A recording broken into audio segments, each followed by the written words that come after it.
the recently is a really hot topic about Black Lives Matter, this protest. So Yeah. people are arguing about whether the statues should be taken down. So because some people could think that some statues represent the history of slavery. So when people's thoughts conflict with the value of culture relics, so how do you think people should measure it? It's a very difficult and a very contentious area of discussion. I think the first and most important thing is that it does need to be discussed, but it doesn't need to have a very quick solution.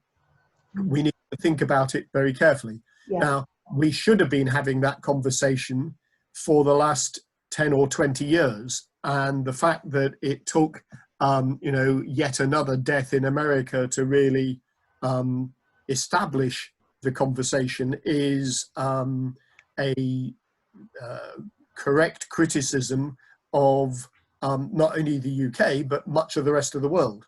It was too complicated just to take the statue away, because the statue explained the history of what had happened, even though it seemed to glorify the individual who had caused so much pain and hardship. I don't think it is helpful suggesting that we should get rid of, all of the statues. But I think I know we have too many statues. Too many. To white men who were either soldiers or explorers who made their living and their fortunes from exploiting other people.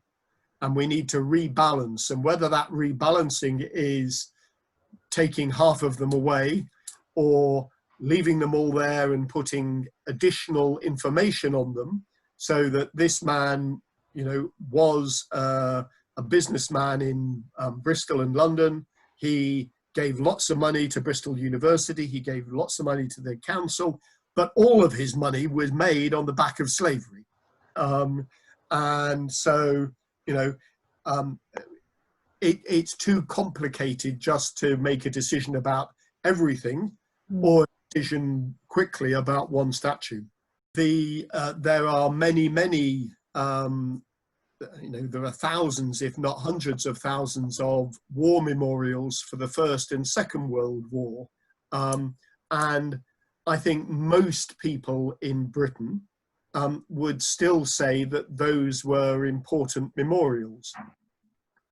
There are at least hundreds of memorials to the Boer War in Britain.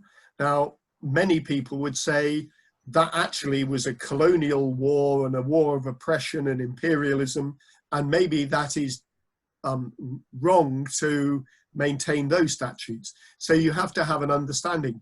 There was a big argument, apparently, under the monument in Newcastle, where Earl Grey is on the top, and there were people there wanting to take the statue down because they were saying it was a statue to slavery. And actually, Earl Grey was one of the politicians who fought for the abolition of slavery. So there is a loss of understanding of history and of the place of the individuals in history. So it becomes extremely complicated.